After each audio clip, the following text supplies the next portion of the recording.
Salut à tous, bienvenue sur la chaîne Team Good Food pour une nouvelle recette. Aujourd'hui on se retrouve pour la recette de la pizza maison. Alors quand je dis pizza maison, forcément c'est la recette de la pâte. Oubliez les recettes de pâtes rapides, avec un goût fadasse, celle-ci sera bien meilleure. Alors c'est parti pour la recette de la pâte à pizza et la pizza en général. Pour commencer, on va mettre à peu près 10-12 grammes de sel dans notre bol pour 1 kg de farine. Pas n'importe quelle farine, mais de la T0. C'est la meilleure farine pour faire de la pâte à pizza.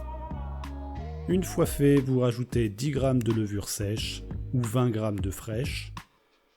Et il ne restera plus qu'à mélanger au crochet en ajoutant progressivement 650 ml d'eau. On rajoute progressivement pour éviter de trop en mettre et se retrouver avec une pâte trop collante. Une fois votre boule formée, elle doit être légèrement collante. Et ce sera donc le moment de rajouter environ 4 cuillères à soupe d'huile d'olive.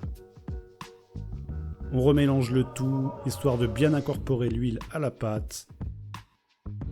Et il ne restera plus qu'à laisser poser la pâte de 6 à 12 heures. Mais bien évidemment, vous pouvez la laisser jusqu'à 72 heures, mais dans ce cas-là, il faudra la mettre au frigo. Plus votre pâte repose et plus elle est digeste. Et meilleures seront les saveurs aussi. Donc on couvre et moi je vais laisser poser pendant 6 heures. Une fois les 6 heures écoulées, on dégazera la pâte et on pourra la déposer sur notre plan de travail fariné.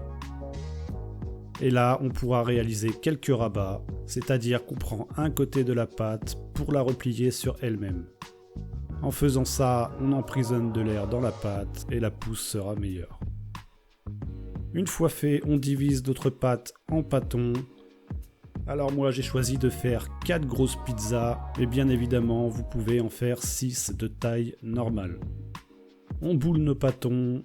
Pour les bouler, rien de plus simple, vous prenez les côtés de la pâte et vous les rabattez par-dessous. En faisant ça, vous obtiendrez une belle boule que vous pourrez laisser reposer sur votre plan de travail pendant 1 heure.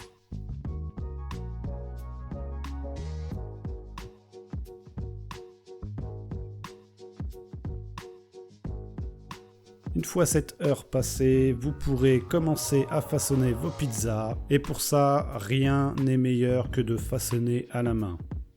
Donc vous partez du centre et vous étalez avec vos mains la pâte à pizza. N'hésitez pas à l'étirer, tant que vous n'y allez pas comme un bœuf, ça ne déchirera pas.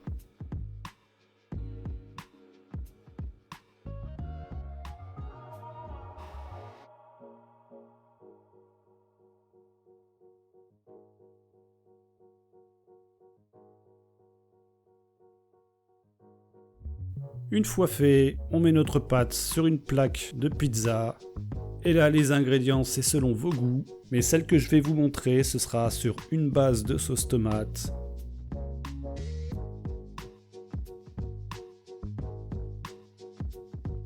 Et ensuite, je viendrai rajouter des tomates marinées. Les tomates marinées, rien de plus simple, ce sont des tomates dans de l'huile d'olive, avec un peu de sel, un peu de poivre et un peu d'herbe de Provence. Une fois les tomates mises, il ne reste plus qu'à mettre votre pizza au four. Et pour la température, ce sera la température maximale que vous pouvez mettre. Plus votre four sera chaud, meilleure sera la cuisson. Donc pour ma part, ce sera 300 degrés pour température maximale, mais si vous avez plus, ce sera encore meilleur. Si vous avez moins, la cuisson sera un peu plus longue et le résultat pourra peut-être un petit peu varier aussi. Au bout de 5-6 minutes, je ressors ma pâte à pizza qui est quasiment cuite et j'y rajoute de la mozzarella bufala. Une fois fait, je repasse au four environ 30 secondes à 1 minute histoire de réchauffer la mozzarella bufala, mais surtout pas la cuire. Une fois fait, je la ressors du four et je peux terminer en mettant du jambon fumé et un peu de basilic. Et voilà pour cette recette. Merci d'avoir regardé la vidéo jusqu'au bout. Si vous avez aimé, n'hésitez pas à mettre un pouce vers le haut et à vous abonner. N'hésitez pas à me suivre sur les réseaux sociaux Facebook et Instagram. Les liens seront dans la description ainsi que les détails de la recette. Je vous dis à bientôt pour une nouvelle recette. Ciao!